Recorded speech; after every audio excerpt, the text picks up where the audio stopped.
everyone, I'm Neko and this is day 10 of my 3-week Japan trip. We are still in Yufuin, Kyushu, and we have to say goodbye to this beautiful hotel where we stayed last night. The view was so pretty, I didn't want to leave, but we asked the staff to call a taxi for us to avoid walking 30 minutes so we could save some time and energy. It was my first taxi ride in Japan and we didn't know that the hotel would come up with a taxi fee, so that was such a nice surprise and we were so grateful for it.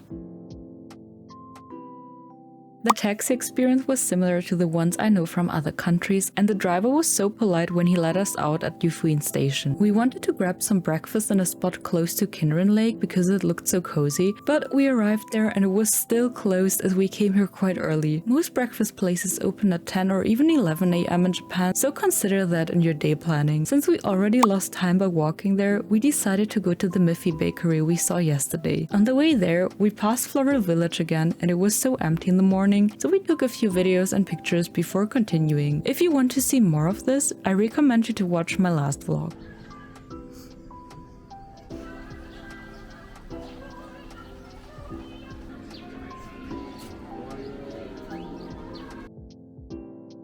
It was so pretty today as it wasn't that crowded. The bakery didn't have a lot of visitors, so we picked up some snacks for breakfast. I don't know why they pack everything in plastic as it's not good for the environment and it would look cuter without it as well. But well, I noticed that Japan is slowly working on that issue. While Kevin was waiting for his coffee, I went upstairs and I was a bit surprised. They only had tables for standing there and the only seats that were available were for kids, so they were very small. Great, as Kevin is 2 meters tall and we wanted to have a cozy breakfast sitting somewhere. The interior was very cute though and it gave me cottagecore vibes.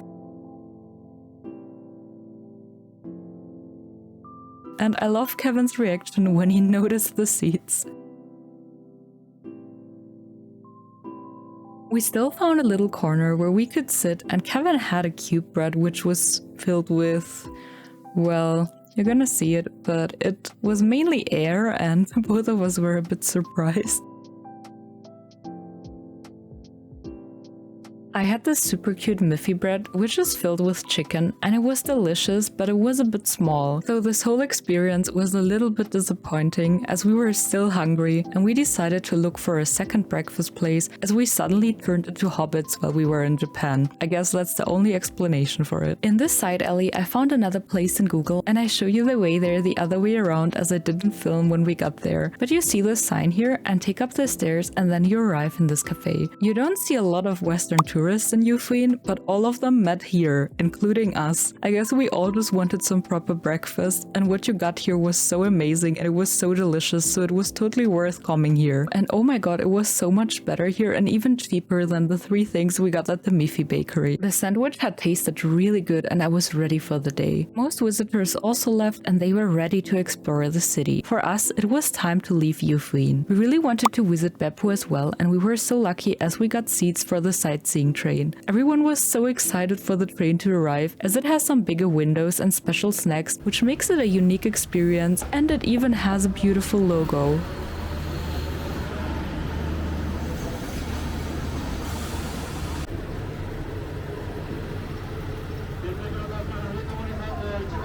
This is how it looks like from the inside, a bit old school but still fancy, and our seats were in the back, where a huge window let you see all of the scenery the train was passing through. As we came here spontaneously, we didn't order any snack in advance, but it was okay as we just ate something. So yeah, if you want to take this train from Hakata to Yufuin, make sure to reserve a place as soon as you have your rail pass, as they are booked out in advance.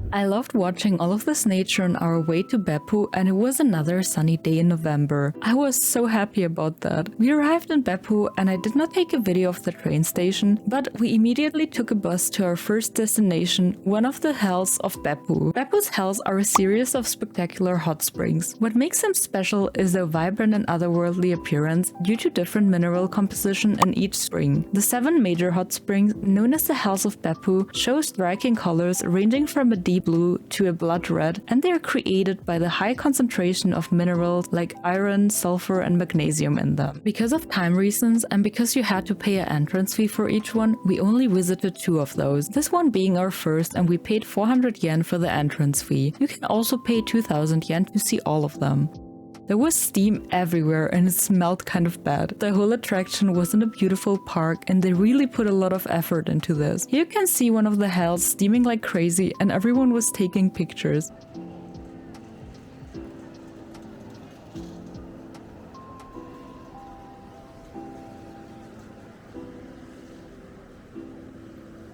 I don't know what I'm doing here, but Kevin told me to avoid doing this as it stinks in the steam, but I still did it and complained that it smelled afterwards. I don't know what I thought, but yeah. I guess I thought it would look really cool, but yeah, it kind of failed. And here we struggled to find a proper spot where both of us are on the video, and then I wanted to go see the Torii Gate you saw in the last clip. This part was so cute with a small red bridge, and again, it reminded me of my Animal Crossing island. Everything reminds me of it. You can't leave the house with an Animal Crossing player. At the end of the gates, there was a small shrine, so we turned around and continued with our little tour.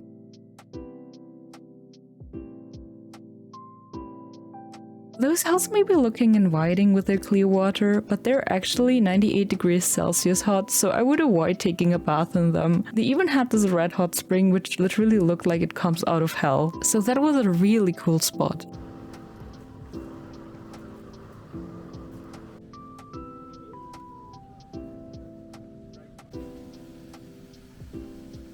When you follow the road, you find a huge greenhouse with water lilies. I wonder if those lily pads could hold me. I'm just kidding, but apparently the greenhouse is powered by the hot springs as well, which is quite cool. I really like this hell and it seems to be very popular among the people as well, so I really recommend it.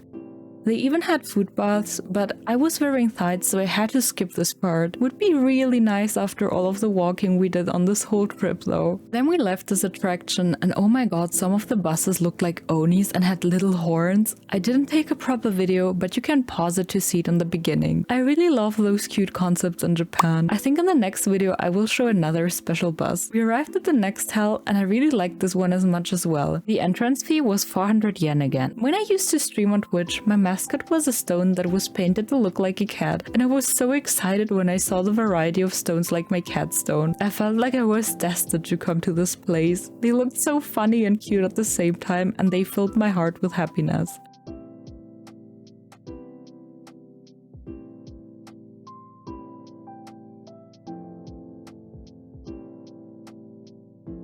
Also, this is what I assume happens after you have Taco Bell, but I'm from Germany so I can't tell if it's true or not. And they also had a giant Oni statue which looked super cool as it was fighting with a dragon.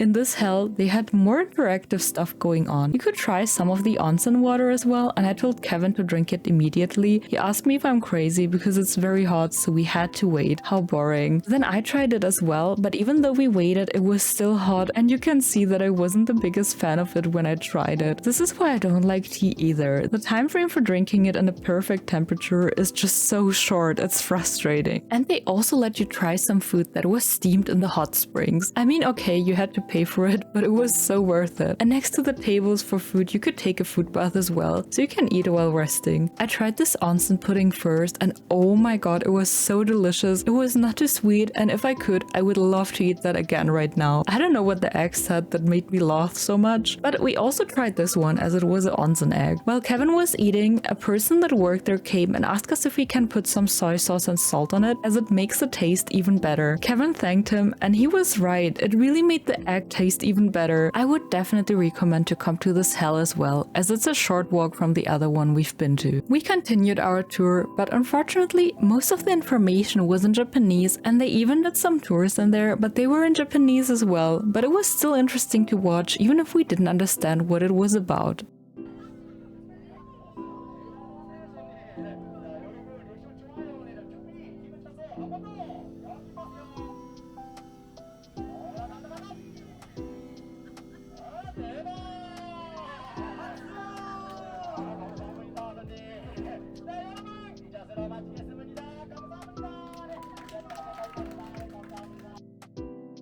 We left the hell and we were greeted by steam coming out of the roads of Beppu everywhere, which looked really cool. It is such a unique city. We walked to a very special restaurant and we were lucky because the wait time was not too long on the day. The restaurant lets you choose your food and steam it in the heat of the hot springs afterwards. This was such a cool experience. When our number got called, we could go to this display and choose what we wanted for our lunch. The menu was in English as well, so it was not too complicated. After that, you have to wait until they call you and prepare your order, and then you bring it to an assigned space at the steamer. The staff explains to you what you have to do and helps you, and then puts it in there, and you get a timer so you know when your food is ready. I was a bit overwhelmed with what I had to do, but in the end it wasn't a problem at all, and I managed to do it very well, I guess.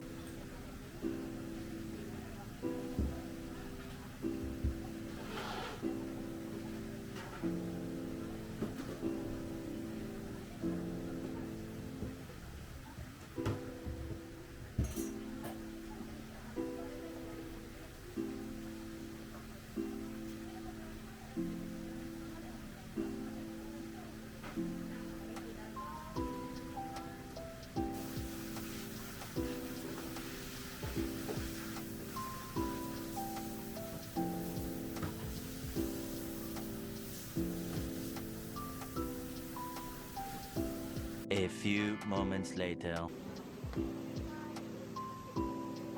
It was Kevin's turn to get our food out of the steamer again, and they had plenty of seats upstairs left, so we went there and the food was delicious. We got some steamed rice, some eggs, dumplings, and some meat. We should have gotten more as we were not full yet, but this experience is kind of pricey. At least I felt like it was not the cheapest meal that we had, but it was delicious and we had an unforgettable memory of it, so I think it was worth it. We left the restaurant as I wanted to watch the sunset from a nice location, and we went on a beautiful 20-minute walk to a castle that overlooked Beppu. The view on the way there was so nice, it made the exhausting walk upwards worth it. Kifune Castle was not crowded, there was just one group of other tourists and a couple, but it was also the castle's closing time, so this could be the reason of it. The castle looked so pretty at this time of the day. And they display a dead snake on the outside, which apparently is the guardian of the castle, which was a bit scary, but we really enjoyed this amazing view of Beppu and it was totally worth coming up here. We took the bus to the city center and it took quite a while, so when we arrived at Beppu Tower, another landmark, it was already dark. You could go up there, but we skipped this experience for now and we went into this mall, but it was quite outdated and I don't know why I filmed this. So we decided to walk towards the train station, but most stores were already closed, so we cancelled our later Shinkansen reservation and took an earlier train to Hakata. Maybe we kind of missed the city center of Beppu, but as we were tired, it was okay and we were happy to return to our hotel.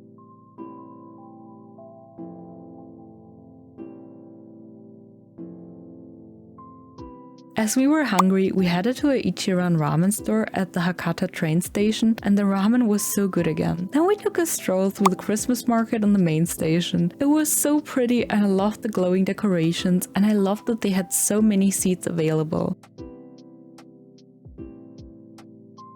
We really wanted to try Glühwein they were selling here, as they had a stall with a German name of mulled wine as a slogan. It tasted okay, but I don't really like alcoholic drinks anyway, so I can't really give you a valid opinion about that.